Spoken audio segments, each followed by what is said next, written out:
Verilişin sponsorları Modern Hospital və Bello yuyucu vasitələri. Salam, hər vaxtınız xeyirli olsun istəyək tamaşaçılar. Sağlıq olsun növbəti buraxılışı efirdədir. Ekran qarşısına yaxın əyləşin ondan ötürü ki, bugün sizi çox maraqlı mövzular gözləyər və maraqlı mövzular ondan ibarətdir ki, ilk olaraq şəxsi gigiyenamız, şəxsi sağlamlığımız, ətraf mühitin təmizliyi və bunun bizim orqanizmə müsbət və mənfi təsirləri barəsində olacaq. Və həmişə olduğu kimi verilişimizə başlamamışdan əvvəl bir daha nəzərinizə çatdırmaq istəyirəm ki, siz Sağlıq olsun proqramına Modern Hospitalın sponsoru ilə baxırsınız. Modern Hospitalda Modern Laboratoriya fəaliyyətdədir və nəzərinizə çatdırmaq istəyirəm ki, Modern Laboratoriya dünyanın ən müasir standartlarına cavab verən modern texnologiya ilə təchiz olunmuşdur. Əgər sizin səhhətinizdə hər hansı bir problem varsa və sizə şəxsi həkiminiz hər hansı bir laborator müayinənin aparılmasını tövsiyə edibsə, bunun ən düzgün nəticəsini məhz Modern Hospitalda ala bilərsiniz. Modern Hospital özəl xəstəxanası tibbin ən yeni nailiyyətləri ilə xalqımızın xidmətindədir. Dünya standartlarına cavab verən hər növ müasir avadanlıqlar, bütün növ müayinə və müalicələr, laborator təhlillər, təcili tibbi yardım, təbabətin modern ünvanı Modern Hospital. Hörmət tamaşaçılar, nəzərinizə çatdırmaq istəyirəm ki, verilişimizin digər sponsoru da Bello yuyucu vasitələridir. Verilişin sponsoru Bello yuyucu vasitələridir. Hörmət tamaşaçılar, verilişimizin növbəti bölümündəyik. Bu bölümdə mövzumuz gözəllik, estetika, plastika, lazım olarsa rekonstruksiyadır. Təbii ki, Modern Hospitalın qonağıyıq və müsahibimizi böyük məmnuniyyətlə sizə təqdim etmək istəyirəm. Bugünkü müsahibimiz, yəni tanıdığınız plastik cərrah artıq Azərbaycanda məşhurların məşhuru Ayaz Aslandır. Ayaz bəy, siz Azərbaycana, biz də Modern Hospitala xoş gəlmişik.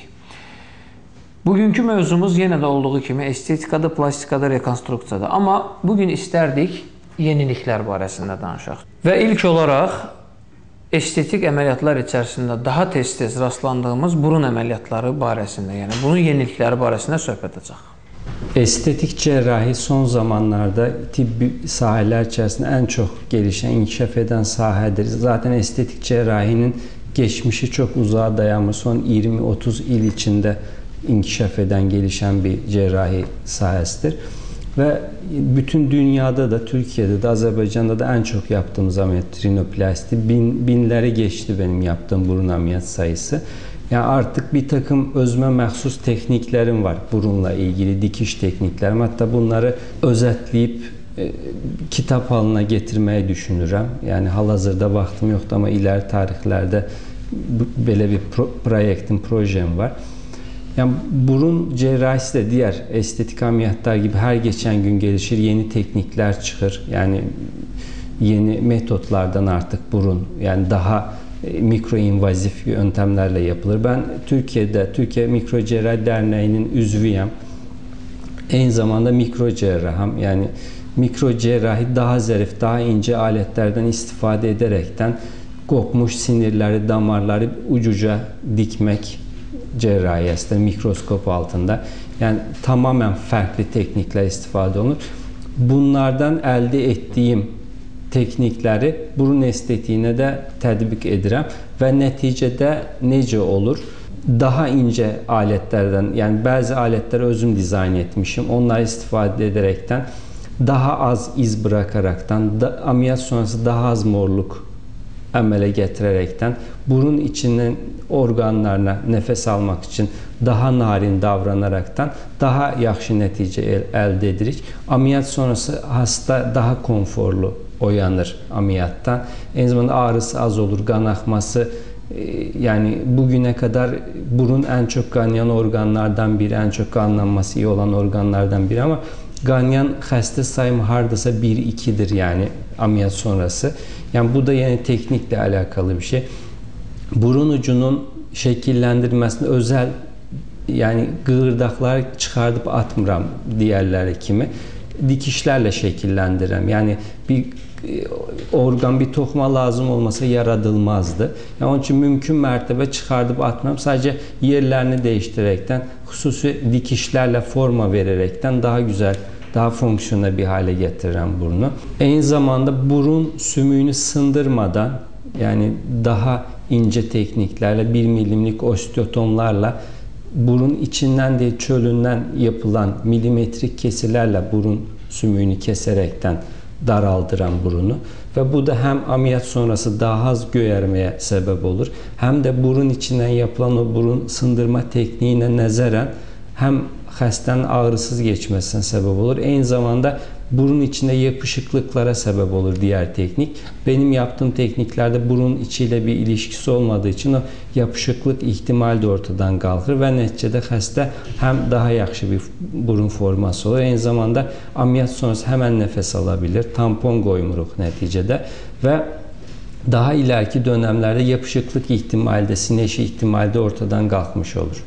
Burun sadece estetik bir organ değildir. Aynı zamanda nefes aldığımız bir organdır. Yani yeniliklerle burun estetiğinde yaptığımız yeniliklerle aynı zamanda funksiyalarını daha yaxşıya getirmeye çalışırıq. Yani burun içiyle alakalı yaptığımız yeni tekniklerden radyo frekans hakkında bahsetmek istiyorum.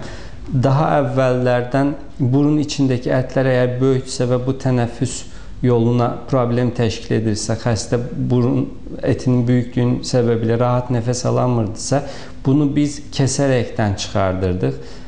Bazen tamamı kesilirdi ama artık günümüzde kesmeye ihtiyaç yoktur. Radyo frekans denen lazer benzeri bir teknoloji istifade ederekten burun etlerinin içine müəyyən radyo dalgalar göndererekten burun etlerini balacalaştırır ve neticede hiç kesmeden, hiç kansız bir şekilde bu işi halledilir. Daha fizyolojik olur. Radyo frekansla biz hem kesmeden bu işi halledilir hem de burun etlerinin, balık kulağı dediğim burun etlerinin içinin büzüştürerekten, balacalaştıraraktan etrafındaki selikli gişeye hiçbir zarar vermeden burun etlerinin fonksiyasını koruyaraktan daha fizyolojik bir ameliyat yapmış oluruz. Ve aynı zamanda burun içi yapışıklıklar da ortadan kalkır. Aynı zamanda burun çeperi eğriliklerinde de yine biz plastik cerrah olarak hem burnun içini hem burnun haricini yapabilen cerrahlarız. Ve burada da o köhne metotlara nəzərən burun içindeki qığırdıqlar mümkün mertebe qoyuruq. Çıxardıktan sonra eğriliklerini düzelterekten tekrar yerine qoyuruq. Ve burun formasını daha çok koruyor. Düşme ihtimali ortadan kalkır. Aynı zamanda yine o aradaki boşluk olmadığı için kanama ihtimali ortadan kalkır. Aynı zamanda özel dikiş tekniklerinden istifade ederek yine septum cerrahisinde kanama ihtimalini ortadan kaldırarak tampon istifade etmem hastaların böyük ekseriyetine. Bu da ameliyat sonrası hastaların tampon çıkartma ihtiyacını ortadan kaldırır. Bu ağrıdan muaf olmuş olurlar. Aynı zamanda tampon burundayken rahat nefes alabilmirlər. Bu ihtimal ortadan kalkır ve tampon koyarsak da silikon tampondan istifade edirik ve bu tamponun içinde delikler vardır. Bu deliklerden burundayken tampon xəstə nefes alabilir. Aynı zamanda çıkardarken de sürüşken olduğu için daha rahat çıkır. Xəstə ağrı hissetmez. Burun cerrahisiyle alakalı aynı zamanda artık daha buruna temkinli yanaşırıq. Yani burnun yapısını, quruluşunu, skeletini koruyucu cerrahiler yapırıq ve neticede xəstənin yani 50 yıl sonrasını fikirləşərəkdən, yani bu insan 50-100 yıl yaşar fikirləşərəkdən bir ameliyat programı hazırlayırıq. Yani daha koruyucu cerrahi. Geçmişteki tekniklerde burun içinde qığırdaqlar, sümükler oldukça çok çıxarılıb atılırdı ve bir müddət sonra 5-10 yıl sonra çökmeler meydana gelirdi. Nefes alma problemler meydana gelirdi ama benim hususen istifade ettiğim tekniklerde artık bunlar yok. Yani bütün sümükler, bütün qığırdaqlar aynı şekilde korunur. Sadece forması değiştirilir. Yani dikiş tekniklerle olsun, yani hususi kesi tekniklerle olsun ve bu şekilde daha dayanıklı burunlar ortaya çıkır. Evvelkinden bile daha sağlam burunlar ortaya çıkır. Yani 12 yıldır burun cerrahisinden məşğulam ve 12 yıllık tecrübemle bu işi yapıram. Xəstəmiz 24 yaşında kadın xəstə. Daha evvel burun çəpəri əyriliği sebebiyle ameliyat olmuş. Yani burun içinde yapışıklıkları vardı her iki tarafta. O sebepten rahat nefes alabilmirdi. Aynı zamanda burnun şeklinden de şikayetçiydi. Bu ameliyatımızda hem burun fonksiyalarını düzelttik, burun içindeki yapışıklıkları ortadan kaldırdık. Aynı zamanda burnun üstünde artık sümük, artık kıvırdakları alaraktan üst hissesini biraz indirdik. Aynı zamanda burun ucu aşağıya doğru bakırdı. Burun ucunu yukarıya doğru kaldırdık. Ve neticede hem görünüş olarak daha güzel bir burun ortaya çıktı. Aynı zamanda burun içi yapışıklıklarını da açtığımız için hasta ameliyat sonrası daha rahat nefes alaraktan hayatına devam edecek. Aynı zamanda burnun üst hissesi kalındı, onu da daralttık. Burun ucunda daraltma yaptık. Yani bu da önden daha dar, daha balaca, daha küçük, daha güzel bir burun olarak görünmesini sağlayacak. Hastamızın ameliyatı bitti. Şimdi burnuna gips koyacağız. İstifade ettiğimiz gips plastik bir gipstir. Yani normal bildiğimiz gipslerden değil. Bu hem ağırlık olarak, pinset ver buna, hem ağırlık olaraktan daha hafiftir. Hastanın taşıması daha rahat olur. Aynı zamanda alerji riski daha azdır istifade ettiğimiz materyallerin. Bu bir hafta kadar hem de görünüm olaraktan daha estetik görünür. Onun için bunu istifade ederiz. Aziz doktor, qida rasionumuz dəyişib. Bütün xəstəliklər son zamanlar ekologiyanın korlanmağı, eləcə də keyfiyyətsiz, qeyri-təbii qida qəbulu ilə əlaqələndirilir. Yəni, bir sıra mədə-bağırsaq xəstəlikləri, ürək-damar xəstəlikləri, eləcə də sinir sistemi xəstəlikləri bundan əmələ gəlir. Və görüntü olaraq da kökəlmələr, yəni şişmanlamalar, piylənmələr əvvəlki 10 illiklərə baxanda daha çox artıb. Bəzən insanların səbri çatmır hər hansı bir diyet müalicə almaq. Bəzən insanlar öz iradələrini boğa bilmirlər və daha tez gözəllik nəticə əldə etməkdən ötürü plastik cərrahiyə üz tuturlar. Yəni, artıq pillərin götürülməyi, pillərin sorulub götürməyi, liposaksiya. İstərdim bu verilişimizin bu hissəsində də məhz bu barədə söhbət açaq. Yəni, bugün tibbi yenilikləri nədən ibarətdir? Bu liposaksiyaların, istər abdominoplastikaların insanlara mənfi təsiri varmı? Bunlar yenə də qayıda bilərmi? Qayıtmamaqdan ötürü, yəni bu əməliyyatı keçirmiş insanlar nəyə etməlilər, nədən özlərini gözləməlidirlər? İstərdik bu barədə söhbət açaq. Liposuction Azərbaycanda yəni burundan sonra ən çox olunan ameliyatlardan biridir. Artıq liposuction'da Türkiyədə xüsusilə istifadə edirik. Modern hospitalda da yavaş-yavaş bu tekniklə yapırıq. Lazer vasitəsilə liposuction ameliyatını gerçekleştirir. Lazerin liposuction'a katkısı nədir?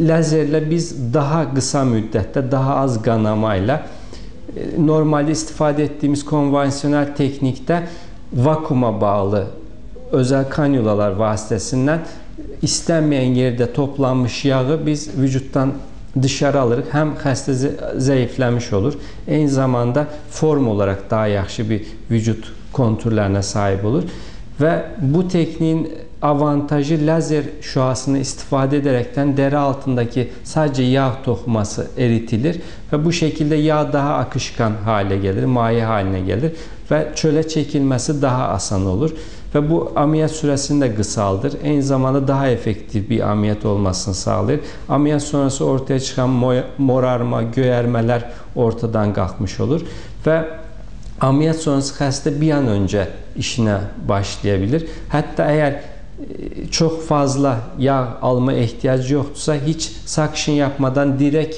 deri altındaki yağ eriterekten, yani outpatient diri günübirlik, yani lokal anesteziyle bu işi halledip xəstəni evinə göndərebilirik və daha rahat, daha yaxşı nəticə əldə edirik lazer liposuction'la.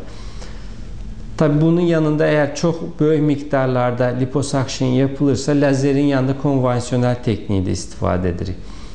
Abdominoplasti de yine sık yaptığımız ameliyatlardandır. Abdominoplastin en büyük handikaplarından biri uzun izlerin əmələ gəlməsi ameliyat sonrası ve bunu yaptıranlar genelde genç xəstələr, 30'lu 40'lı yaşlarda xəstələr ve gözəllik için yaptırlar ve bu izler bu insanları rahatsız edir.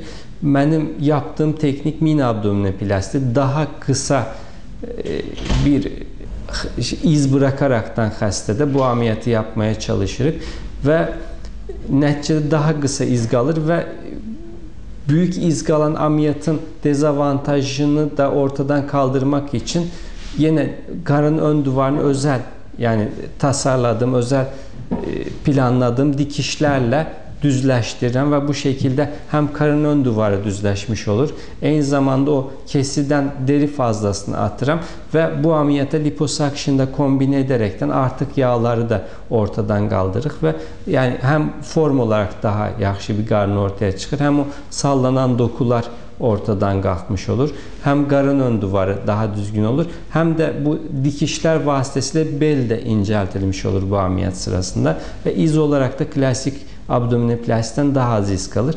Bir də endoskopik abdominoplastik yapıram. Endoskopik abdominoplastik heç iz bırakmaz. Yalnız bu xəstələr seçərəkdən yapıram. Əgər çox fazla deri bolluğu varsa, deri sallanması varsa uyğun değildir. Amma az sallanmalarda sadece milimetrik kesilərdən girərək, endoskop probunun girərəkdən karın ön duvarını yenə dikişlər vasitəsilə qüvvətləndirib düzləşdirir. Eyni zamanda yenə liposakşın yardımından da fazla yağları ortadan qaldırmış olurum.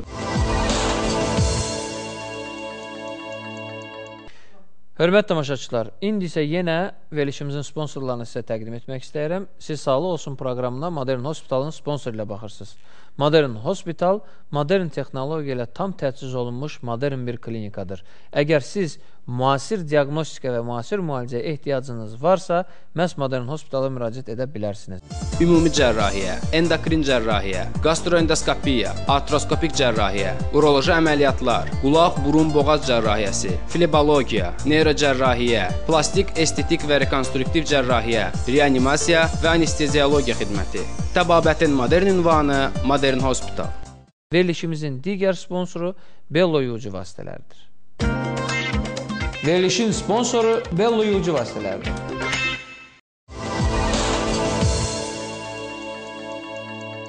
Bildiyimizə görə siz bu yaxın vaxtlarda Almaniyada döş əməliyyatları üzərində, xüsusilə gənc qadınlarda, yəni döşlərində problem olanlarda estetik pozuntuları aradan götürmək üçün bir yeni metodu öyrənmək üçün Almaniyada olmuşsunuz və bunu tətbiq edirsiniz. Türkiyədə də, burada da. İstərdim, bax, bugün bu mövzu ətrafında danışaq. Süd vəzisidir ən çox müraciət olunan problemlərdəndir. Süd vəzisinin döşün biz həm böyütmə əməliyyatına, əgər kiçikdirsə, eyni zamanda balacalaşdırma əməliyyatına, əgər böyükdürsə, bəzən sallanmaları dikləşdirmə əməliyyatını yapıyoruz və bunların da hepsi ilə qısaca bahs edərsək, hamısından son zamanlarda yeniliklər vardır. Məsələn, döş böyütmə əməliyyatlarını artıq koeziv jel denen özel implantlarla, silikonlarla yapırıq. Silikonun en büyük dezavantajlarından bir tanesi patlamasıydı. Mesela bunu hepimiz duymuşuzdur. Yani televizyondan, gazetelerden. Ve artık günümüzde benim istifade ettiğim silikonlarda bu ihtimal yoktur. Patlasa bile içindeki muhteviyatı, silikonu koeziv jel dediğimiz hususi bir maddedir. Ahmır ve aynı zamanda form stable protezlerdir bunlar. Yani zaman geçti, ömür boyu garantili. Zaman geçtikçe şeklini, formasını itirmir. Her zaman aynı şekilde kalır. Ve firma tarafından ömür boyu garanti verildiği için eğer en xırda bir problemde firma tezden bunu değişilmesini öz öhdəsinə götürür. Hatta ameliyat masrafını vererek bile. Ve bu protezlerin sayesinde hem daha təbii, yani hem de form olaraktan eski protezler, köhnə protezlərə görə daha yaxşı formaya, damla şeklinde formaya sahiptir. Hem form olarak daha yaxşılar, hem patlama ihtimali sıfırdır. Aynı zamanda formasını daha uzun müddət, hatta ömür boyu koruyurlar. Süd vəzisinin döşün diğer bir ameliyatı kiçiltmə ameliyatıdır. Bu ameliyat sadece estetik bir ameliyat değil, aynı zamanda fonksiyonel bir ameliyattır. Çünkü yani yaşayan bilir. Ben de gelen xəstələrdən bilirəm. Yani bunu daşımaq, bu yükü daşımaq çox çətindir. Xüsusi ileri yaşlarda qadınlarda boyun, bel nahiyəsində ağrılara səbəb olur. Çiyinlərdə ağrılara səbəb olur. Yay aylarında pişiklər olur, istenmeyen kokular olur ve göbelek əməliyyatı ve bütün bunları ortadan kaldırmak için biz kiçiltmə, döş kiçiltmə ameliyatını yapırıq ve Bu ameliyatla ilgili de en büyük kaygılardan biri kiçildikten sonra yeniden uşaq sahibi olduğunuz zaman, çünkü sadece 30'lu 40'larlı değil, 17-18 yaşında da ameliyat ettiğim xəstələrim var mənim ve bunlar aile kuracaklar, uşaq sahibi olacaklar ve necə uşaqlarına süt verecekler, bu problem var. Bu problemi ortadan kaldırmak için santral pedikül denen bir teknikle yapıram ben bu meme küçültme ameliyatını. Süt vəzini hiç bozmadan yağ toxumasını kiçildərəkdən bu işi yapırıq və nəticədə yani daha fonksiyonel bir ameliyat, daha fizyolojik bir ameliyat olur ve döş vəzi, süt vəzi hiç kiçildilmədiyi için, eyni formada qorunduğu için süt vermə də ameliyattan sonra eyni şekilde devam edir ve nəticədə yani daha fizyolojik bir ameliyat olur ve bu teknikte yine diğerlerinden farklı olarak en büyük kaygılardan yine bir tanesi izin kalmasıdır döş kiçiltme ameliyatında. Bu ihtimal de azalmış olur. Daha az izle biz bu işi yapırıq və nəticədə hem daha görünüşçe güzel formalı meme süt vəzisi, eyni zamanda daha fizyolojik, daha fonksiyonel bir süt vəzisi ortaya çıkmış olur. Ayaz doktor, danışmadığımız, toxunmadığımız mövzulardan hansı sahələrə toxunmaq istərdiniz? İstərdim bu barədə tamaşaçılarımıza məlumat verək. Yüz cerrahisine son zamanlarda ben merak sardım. Özellikle göz kapağı, alt göz kapağı, üst göz kapağı cerrahisi. Bu daha çok ileri yaşların problemlerdir ama yine erken yaşlarda genç hastaların da gelir.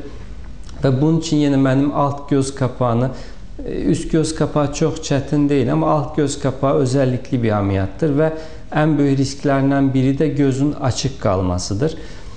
Yani 10 ildir yine göz kapağı cerrahisi yapıram ve bugüne kadar hiç açık kalan hastam olmadı ve bu tekniğin sayesinde olan bir şey.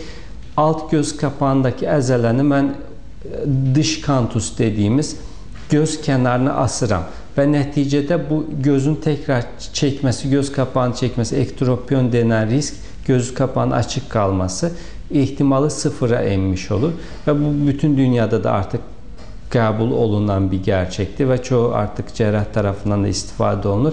Ve aynı zamanda göz kapağı yine dediğim gibi genç hastalar kenarda tutarsa 40'lı yaşlardan sonra yapılan bir ameliyattır.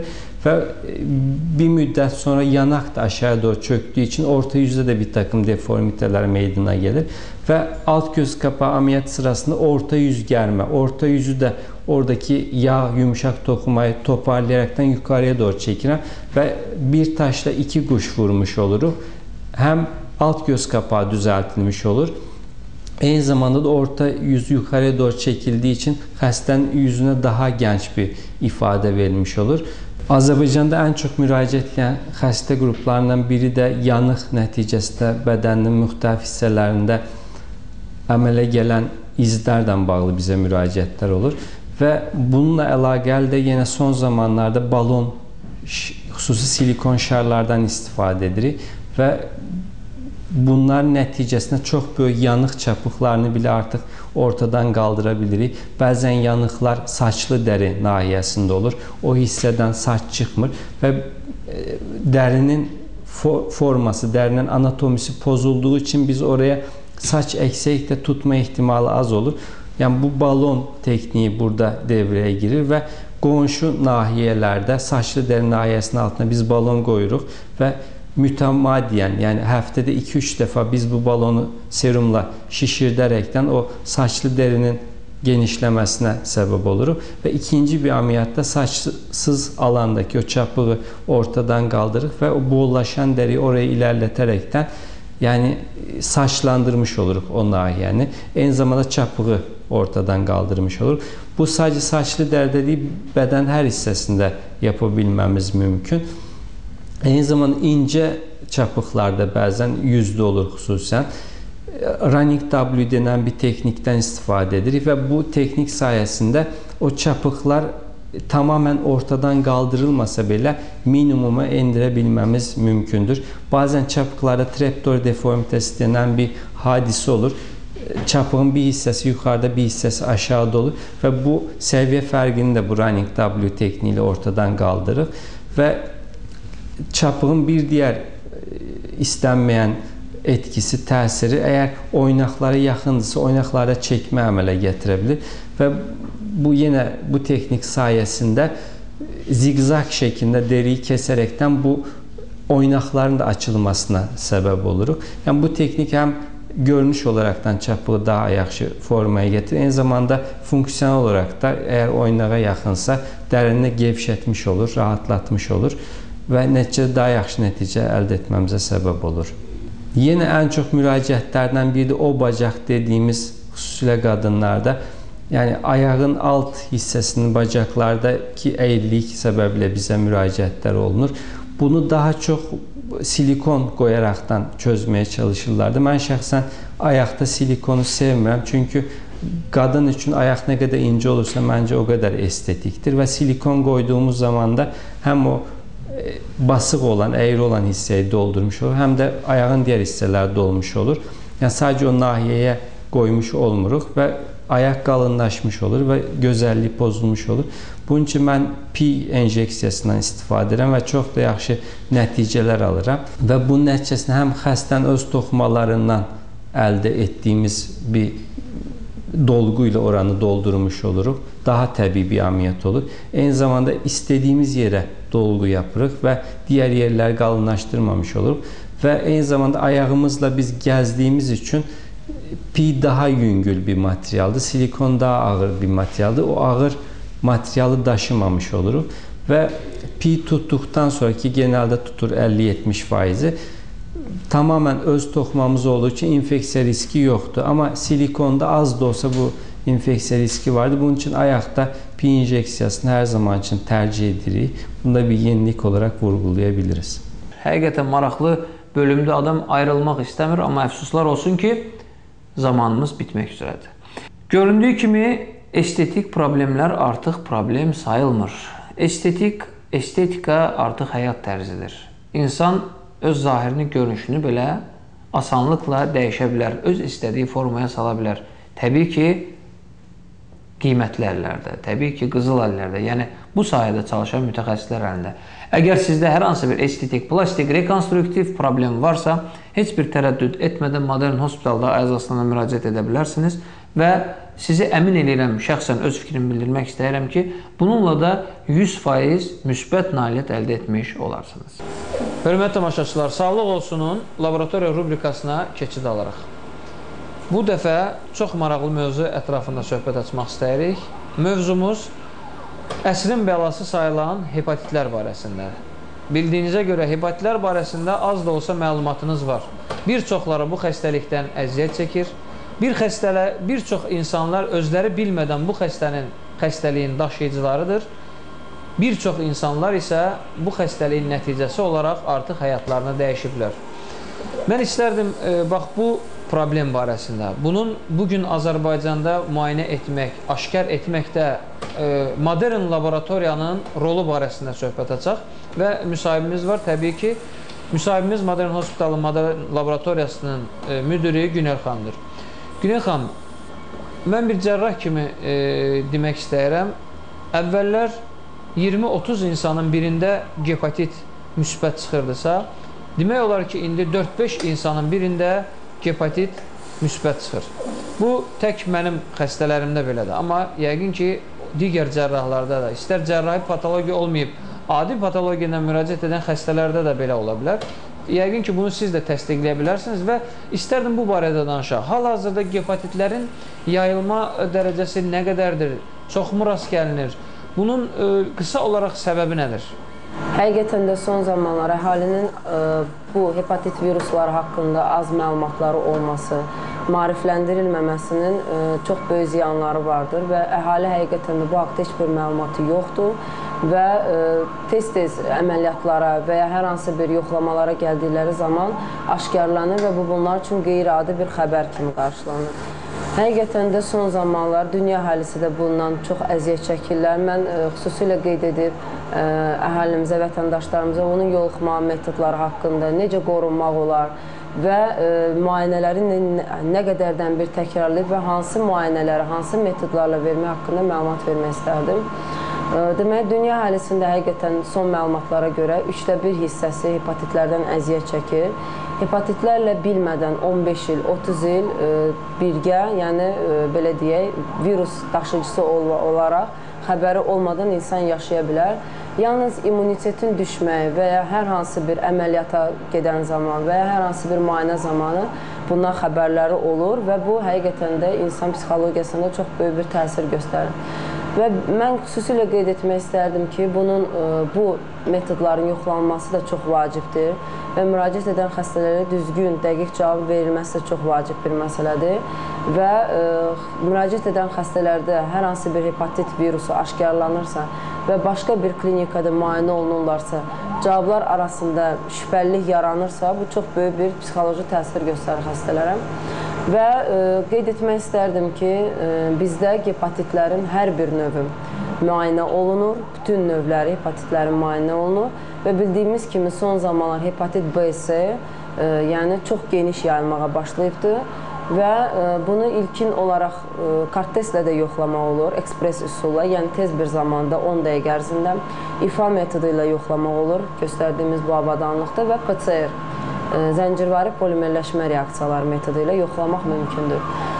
İlkin müraciət edən bəzi xəstələr informasiyası az olur və ilk dəfə yoxlamaya gələn zaman kart-testlərlə yoxlama aparırlar. Ancaq xüsusi qeyd etmək istəyirəm ki, kart-testlərin doğru düzgünlüyü 50% və ya ola bilər 40%. Müxtəlif şirkətlər istehsal edir kart-testləri və orada həssaslıq dərəcəsi aşağı da ola bilər. Yəni, kart-testlə hər hansı bir müayinəyə nəticə vermək bu düzgün olmayan bir yanaşma tərzidir və xəstələr sonluqda olur ki, müayinəyə gəlirlər və ya əməliyyat öncəsi biz yoxlayırıq, aşkarlanır. Bunu daha dəqiq nəticəni vermək üçün biz ifa metodu ilə, immunoferment analizlərlə yenidən təkrarlayırıq. Əgər aşkarlanırsa, biz xəstəyə son nəticə olaraq aldığımız immunoferment analizlərin üsulundan aldığımız cavabı təqdim edirik. Və bəzən olur ki, bu hər bir xəstənin haqqıdır, şübhələnə bilər. Yəni, biz bu yanaşma tərzindən də çəkinmirik. Hər hansı bir başqa klinikada analiz verirlər və gedib bunu PCR-lə yoxlama aparmaq istəyirlər. Amma mən qeyd etmək istəyərdim ki, immunoferment analizləri ilə biz orqanizmdə əks cisimləri təyin edirik və yaxud da həmin infeksiyaya qarşı əks genlər müəyyən olunur. Və PCR üsulu ilə isə hal-hazırki vəziyyətdə virusun aktivliyi barəsində, orqanizmdə çoxalma, inkubasiya vaxtı barəsində məlumatı xırda bir fraqment olmağı kifayət edir ki, PCR üsulu ilə biz bunları aşkarlaya bilək. Ola bilər ki, xəstələr immunoferment analizi metodu ilə müsbət çıxan nəticə PCR ilə mənfi çıxsın. Bu, xəstələrdə bir balaca çaşqınlıq yaradır, mən aydınlıq gətirmək istərdim. Onlar elə fikirləşirlər ki, məndə deməli hepatit C və ya B və ya digər növləri yoxdur. Xeyr, hər bir pasiyentdə əgər immunoferment analizində hepatit B, C, digər növləri aşkarlanıbsa, bu deməkdir ki, həmin xəstələr daşıyıcıdır. Əgər PCR metodu ilə təsdiqlənməyibsə, yəni mənfi çıxıbsa nəticəsi, sadəcə hər 2 aydan, 3 aydan bir bu müayinə PCR üsulu ilə aparılmalıdır. Həm xəstənin immun statusu barəsində məlumatımız olsun, həm xəstədə hepatit B, C və ya digər növlərinin fəaliyyəti barədə orqanizmdə. Ola bilər ki, müəyyən müddətdən sonra digər orqanizmin maye mühitlərinə keçsin. Yəni, bu həm qan hüceyrələri, həm plazma, həm limfalar sistemi nəzərdə tutulur. Yəni, hepatitlər müəyyən vaxtdan sonra immuniteti aşağı saldıqdan sonra, öz fəaliyyətini böyütdükdən sonra, yəni orqanizmdə artıq çoxalmağa, vüsət almağa başlayır. Və bu, get-gedə PCR-lə müayinədə təsdiqlənib, aydınladıla bilir. Əgər xəstə, məsələn, ilkin nəticə olaraq bizdə və ya digər xəstəxanada yoxlamadan keçibsə, hepatit hər hansı bir növü aşkarlanıbsa, immunoferment analizi ilə və inam yaranmayıbsa, yenidən təkrar yoxlama keçmək istəyirsə, həmin metodla da yoxlamanı verməlidir. Çünki gedirlər və yaxud bizdə hər hansı bir hepatitin növü aşkarlanıbsa, immunoferment analizi ilə, ifa metodu ilə qısaca, xəstələr yaxınlaşırlar başqa bir klinikaya və həmin klinikada onları səhv olaraq birbaşa PCR metoduna yönləndirirlər və orada negativ nəticə aldıqdan sonra xəstədə bir çaşqınlıq yaranır. Xəstə elə zənn edir ki, artıq onda hepatitin heç bir əlaməti yoxdur. Yəni, məndə deyir, heç bir ağrılar və ya heç bir simptomlar hiss etmirəm. Yəni, məndə hepatit B və ya C digər növlər yoxdur. Mən qeyd etmək istəyirəm ki, immunoferment analiz əgər aşkar olunubsa və siz digər müayinələrin, digər klinikalarda keçmişsinizsə, təsdiq tapılıbsa, ondan sonra PCR üsuluna verilməlidir. PCR üsulu ilə bizdə həm kəmiyyət, həm keyfiyyət, məsələn, C növü aşkarlanıbsa, ona uyğun genotipləşmiş növləri də var. Genotiplərin də 3 növü var və bu hepatitin təhlükə dərəcəsini müəyyənləşdirir. Və yaxud da B, hepatit B desək, PCR üsulu ilə biz həm kəmiyyət, həm keyfiyyətini aşkarlaya bilirik. Müalicə zamanı əgər xəstədə PCR üsulu ilə də pozitiv bir nəticə alınıbsa, yəni müsbət nəticə çıxmışdırsa, onu kəmiyyətlə təsdiqləməli və bəlli bir rəqəm alınır. Test sistemlərimizin deməli, xətti ölçü diapazonları var PCR-də, yəni həssaslıq dərəcəsi. Bizdə hepatit C, məsələn, nəzərdə tutulubsa, kəmiyyət söhbət gedir. Kəmiyyət, yəni bəlli bir rəqəm, standartlarla rəqəm alınır. Bu rəqəm, deməli, ən aşağı ölçmə diapazonu 10^3, yəni 1000 kopyalar millilitrdə, 1 millilitr 1000 kopyanı hesablayıb saya bilir və ən maksimum 100 milyon nə qədər müəyyən bir rəqəm ala bilir. Yəni, xəstədə hər hansı bir nəticəni ən aşağı 1000-dən 100 milyona qədər bu aralıqda verilən rəqəmləri biz müəyyən edə bilirik. Əgər olur ki, bəzən xəstələr müraciət edir ki, məndə cavabda yazılıb ki, 500 kopya millilitrdən aşağı göstərir. Bu, ola bilər ilkin yoluxma zamanı immunitetin təpkisi olaraq az bir fraqment aşkarlanıb. Yəni, tam dəqiq cavab vermək mümkün olmur. Amma analizator əgər negativ, yəni bunu sual verirlər ki, bunu negativ bir nəticə kimi saymaq olarmı? Xeyr. Negativ verilən nəticə analizatorda da, yəni bizdə real-time rejimində işləyir PCR üsulu, o həmin analizatorda qeyd olunur ki, negativ. Amma xırda fraqmentlərin, kopyaların sayı çox azdırsa, bəlli bir, yəni 1000 kopya millilitrə çata bilmirsə, onda o müəyyən bir rəqəmdən kiçik göstərir. İlkin mərhələ mənim xəstələrə məsləhətim nə ola bilər?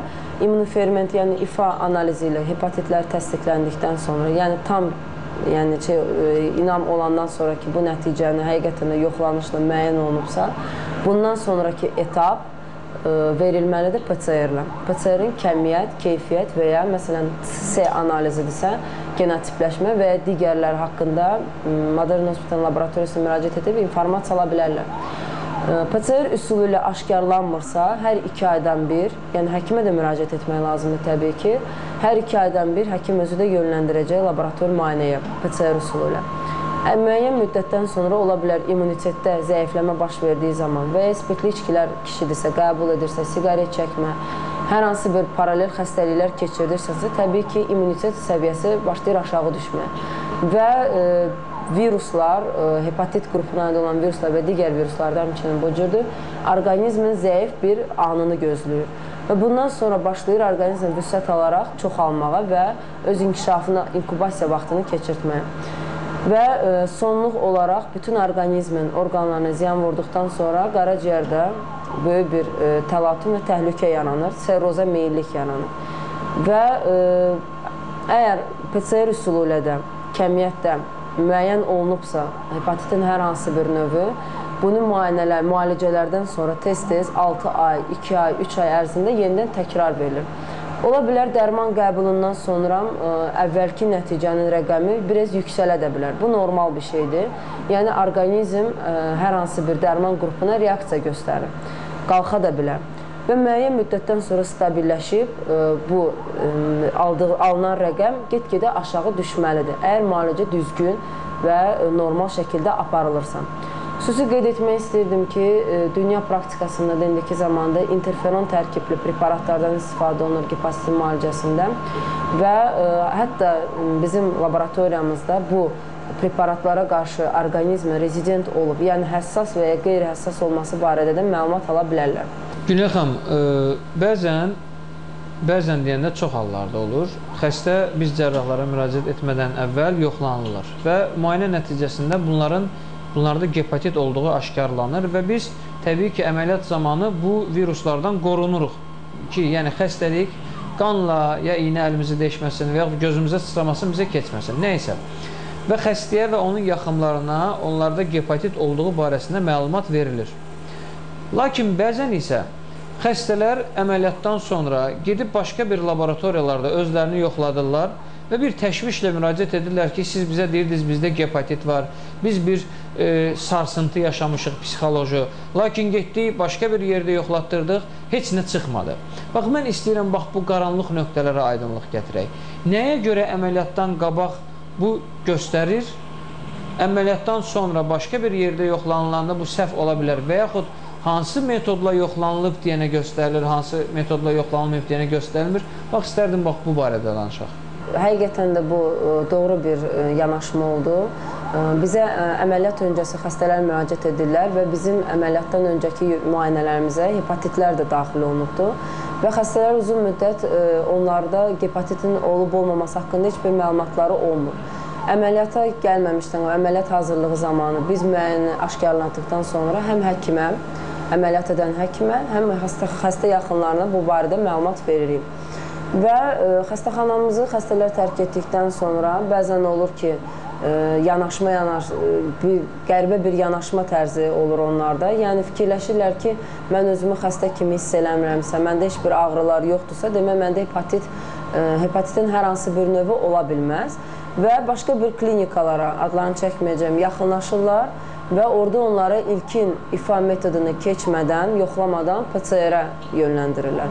Və mən bayaq da qeyd etdiyim kimi, PCR metodu ilə ola bilər ki, ifadə aşkarlanıb.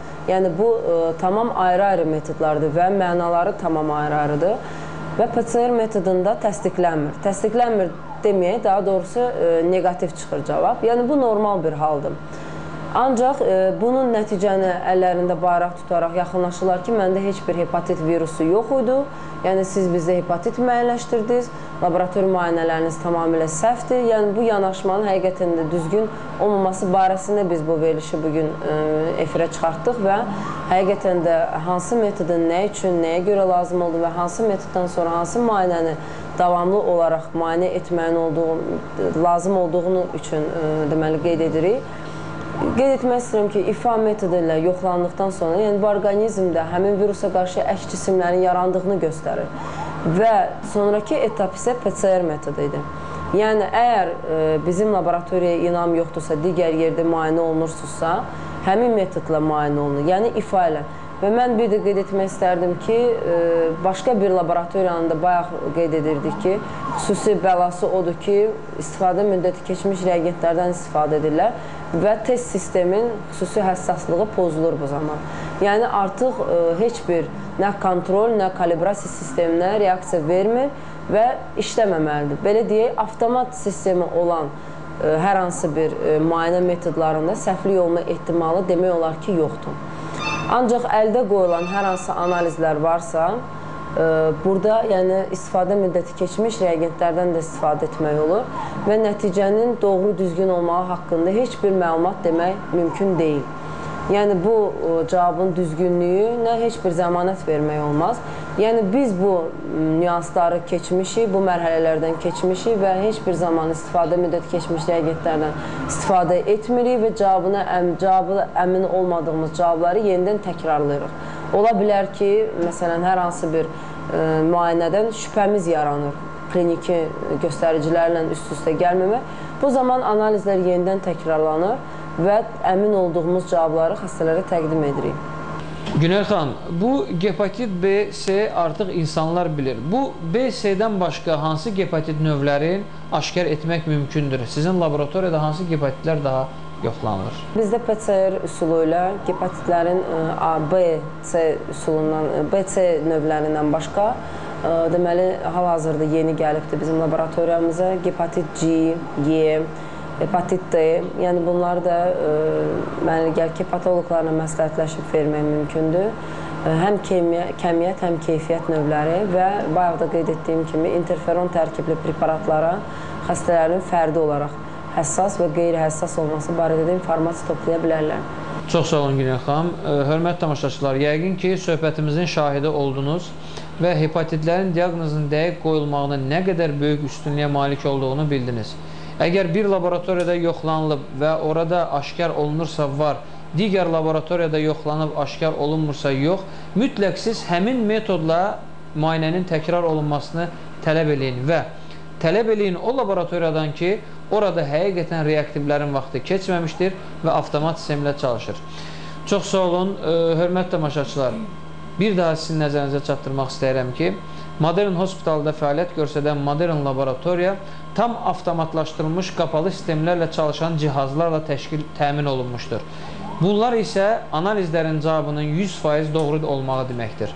Əgər sizin hansısa bir probleminiz varsa, hər hansı bir laborator göstəriciyə ehtiyacınız varsa, Modern Hospitala müraciət edə bilərsiniz. Əgər sizi müalicə edən həkim Modern Hospitalda işləmirsə, bu da şərt deyil. Siz Modern Hospitalın laboratoriyasının nəticələrini əldə edib, həmin həkiminizə müraciət edə bilərsiniz.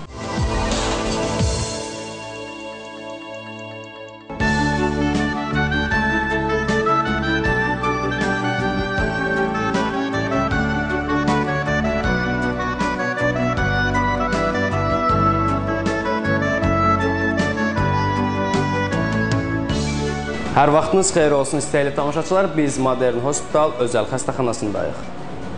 Məlumdur ki, xəstəxanalar yalnız öz tibbi personalı və tibbi təchizatı ilə deyil, yəni həkimləri, tibbacıları, oradakı olan müasir avadanlıqlarla deyil, həm də eyni zamanda şəraiti, təmizliyi və gigiyenik qaydalara riayət etməsi ilə fərqlənir. Modern Hospital buna ən bariz nümunədir.